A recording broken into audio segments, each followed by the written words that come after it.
Details చూస్తే తిమ్మిడికుంట చెరువులో Nagarjuna N convention నిర్మించారు. FTL బఫర్ జోన్లో నిర్మాణాలు చేపట్టారు.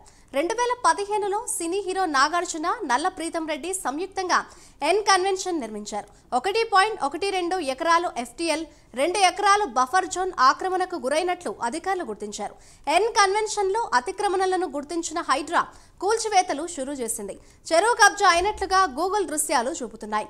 హైకోర్టు ఆదేశాలతో కూల్చివేతలకు బ్రేక్ పడింది.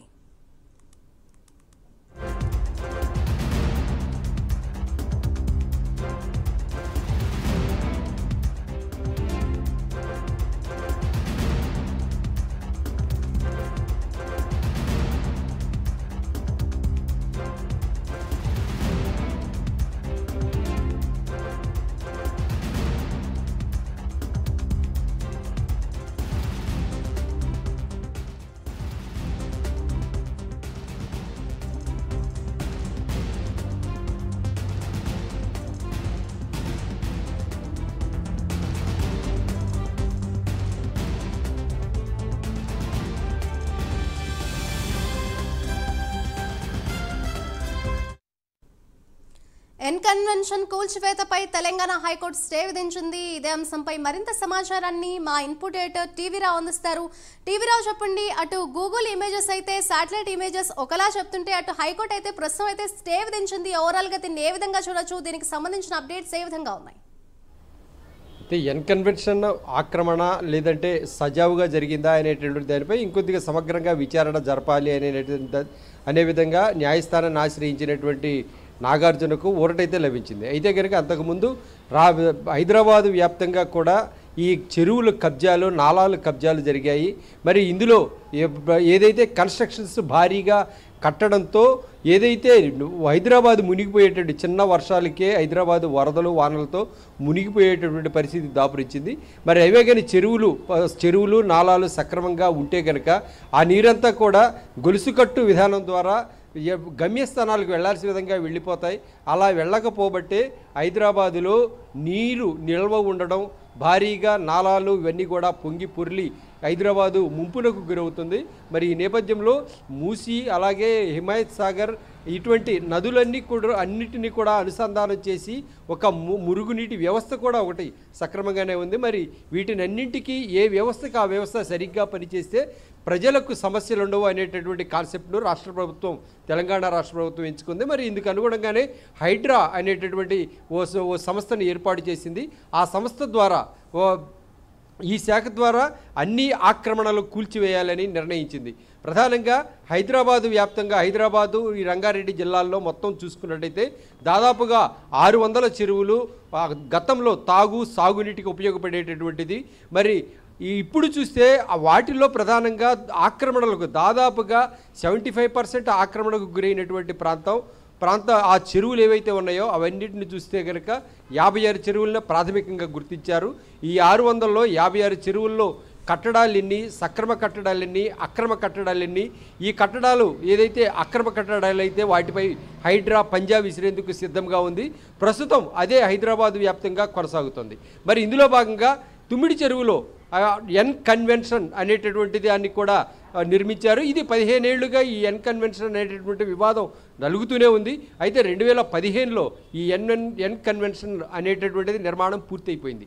మరి అప్పటి నుంచి కూడా దాదాపుగా 15 ఏళ్లుగా ఈ తుమ్మిడికుంట చెరువుకు సంబంధించి కబ్జాలు వేధిస్తున్నాయి. ఈ ప్రాంతం వాసులందరికీ కూడా వానలు వచ్చినప్పుడు వరదలతో తలమునకలుగుతున్నటువంటి పరిస్థితి. మరి ఏదైతే ఈ సమీపంలో ఉన్నటువంటి ఈ పల్లపు ప్రాంతంలో ఉండేటటువంటి ఈ చెరువు నీరు చెరువులోకి చేరకుండా చెరువులో చేరాల్సిన నీటిలో ఏదైతే అక్రమ కట్టడాలు ఏర్పడవడం, ఈ కట్టడాల ద్వారా ఈ నీరంతా వచ్చి ప్రజల ఏదైతే జలవాసాల మీద పడడం, ఇబ్బందులకు తలెత్తడం. అయితే గతంలో చూస్తే ఇంతకుముందు నాలాలు పొంగి పొరిలాయి. మరి ఎక్కడ ఈ నీటి ఒరవడికి ఎక్కడ మ్యాన్ హోల్స్ ఉన్నాయో లేవో కూడా తెలియనటువంటి పరిస్థితి. మరి ఈ నీరంతా కూడా పోవాలంటే కనుక చెరువులు ప్రధాన అవసరం. తెలంగాణ వ్యాప్తంగా నాటి నిజాం నవాబులే గుర్తించి 600 చెరువులకు కూడా ఖచ్చితంగా ఏదైతే హైదరాబాద్ పరిసర ప్రాంతాల్లో ఉన్నటువంటి నైబర్ డిస్ట్రిక్ట్స్ దాదాపుగా 4-5 జిల్లాలకు విస్తరించినటువంటి ఈ చెరువులన్నీ కూడా గొలుసుకట్టు విధానంతో ఉండేవి. మరి గొలుసుకట్టు విధానం అంతా కూడా ఇప్పుడు ఎక్కడికక్కడ కట్ అయిపోయింది, డిస్కనెక్ట్ అయిపోయింది కూడా. మరి వీటినన్నింటినీ కూడా అనుసంధానిస్తే ఒక అద్భుతమే జరుగుతుంది. మరి అటువంటిది ఇప్పుడున్నటువంటి పరిస్థితుల్లో బడాబాబులందరూ కూడా అయితే దీనిలో అధికార అనధికార ప్రతిపక్ష నేతలకు కూడా ఈ కట్టడాలు ఉన్నాయి. గతంలో కూడా ఏదైతే టీఆర్ఎస్ ప్రభుత్వం కూడా దీనిపై ఒక ప్రాథమికంగా ఒక ముందుకు వచ్చింది. మిషన్ భగీరథ అనేటటువంటి కార్యక్రమం ద్వారా ఈ చెరువులను కూడా బాగు చేయాలి అనేటటువంటి నినాదం అందుకుంది. మరి అయితే కనుక అది అర్థంతరంగా ఆగిపోయింది. మరి ఇప్పుడున్నటువంటి పరిస్థితుల్లో ఇప్పుడు కన్వెన్షన్ విషయం ఒక్కసారి వెలుగులోకి వచ్చేసేటప్పటికి మరి ఈ తరహాలో ఇంకెన్ని కబ్జాలు ఇవన్నీ కూడా హైదరాబాదులో ఉన్నాయి. మరి వీటిపై దృష్టి సారిస్తారా లేదా అనేటటువంటిది ప్రజల్లో రేకెత్తుతున్నటువంటి అనుమానం. ఇక కన్వెన్షన్ నిర్మాణం దాని స్వరూపం ఎలా ఉందనే దానిపై మనం ప్రత్యక్షంగా ఆరా తీస్తే ప్రధానంగా కన్వెన్షన్ 1.12 ఎకరాల్లో FTL ల్యాండు, అలాగే ఇటువైపు బఫర్ జోన్ అంటే మెయిన్ ట్యాంకుకు వెలుపల ఉండేటటువంటి 100 అడుగుల పరిధిలో ఉండేటటువంటిది బఫర్ జోన్. ఎప్పుడు దాన్ని సాధారణ భాషలో లంక భూములని కూడా చెప్పుకుంటారు. మరి ఈ భూములన్నీ కూడా అత్యధికంగా వరద నీరు వచ్చినప్పుడు ప్రాథమికంగా మెయిన్ ట్యాంకులో ఏదైతే చెరువు ట్యాంకుల్లో నిలవాల్సిన నీరు అదనంగా వచ్చినప్పుడు బయటికి పొర్లినప్పుడు దాదాపుగా 30 మీటర్స్ అంటే 100 అడుగులు దూరం వరకు విస్తరిస్తాయి. వాటినన్నింటినీ కూడా బఫర్ జోన్ అంటారు. ఇప్పుడు బఫర్ జోను అలాగే మెయిన్ ట్యాంకు FTL అంటే ఈ పరిధిలో ఉన్నటువంటి ప్రాంతం ఏది కూడా అక్కడ కనపడలేదు. తుమ్మిడిగుంటలో దాదాపుగా 3 ఎకరాల 30 సెంట్ల భూమిని ఆక్రమించి కన్స్ట్రక్షన్ నిర్మించారు అనేటటువంటిది ఇక్కడ ప్రధాన ఆరోపణ. ఈ ఆరోపణ విధంగానే ఒక మ్యాప్ ద్వారా తీసుకొని హైడ్రా ఇప్పుడు కూలగొట్టడం అనేది మొదలు పెడుతుంది. గతంలో కూడా దీనిపై పలు ఆరోపణలు వచ్చాయి, కానీ ఎవరు కూడా దాన్ని కదిలించింది లేదు. ఇప్పుడు హైడ్రా వరుసగా ఒక్కొక్క చెరువులో ఆక్రమణలు ఎన్ని జరిగాయి ఏంటి అని చెప్పి ఆరా తీయడం, వాటిపై పూర్తిగా సమగ్ర సమాచారం తెప్పించుకోవడం, కూలగొట్టడం ఇదే పనిగా పెట్టుకుంది. మరి అందుకు అనుగుణంగానే పగడ్బందీగా చర్యలు కూడా తీసుకుంటుంది. మరి ప్రస్తుతం ఉన్నటువంటి పరిస్థితుల్లో ఏదైతే నాగార్జునకు సంబంధించినటువంటి ల్యాండ్ అదంతా కూడా ఫ్రీ ల్యాండ్, అంటే అక్కడ ఎటువంటి కన్స్ట్రక్షన్ లేదు, అంతా కూడా ఫ్రీగా ఉంది. మరి ఓన్లీ బఫర్ జోన్లోను ఇటువైపు FTL ల్యాండ్లోను ఇక్కడ మాత్రమే ఇక్కడ ప్రధానంగా కన్స్ట్రక్షన్ జరిగింది. మరి కన్స్ట్రక్షన్ జరిగిన ప్రాంతం పూర్తిగా చెరువు పరిధిలోదే.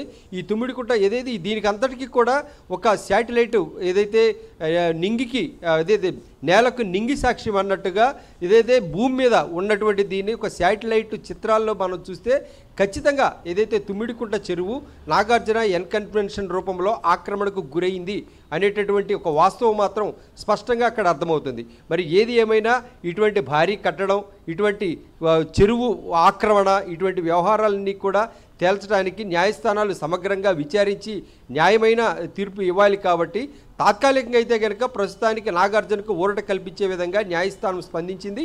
మరి మొత్తం మీద చూసుకున్నట్టయితే నాగార్జున కన్వెన్షన్ అనేది ఆక్రమణలో ఉందనేది ప్రగాఢంగా హైడ్రా విశ్వసించింది. అందుకు అనుగుణంగా హైడ్రా పంజా విసిరింది, ఆ కన్వెన్షన్ను కూలగొట్టింది. మరి ఇది మాత్రం ప్రస్తుతానికి అందరికీ తెలిసిన విషయమే.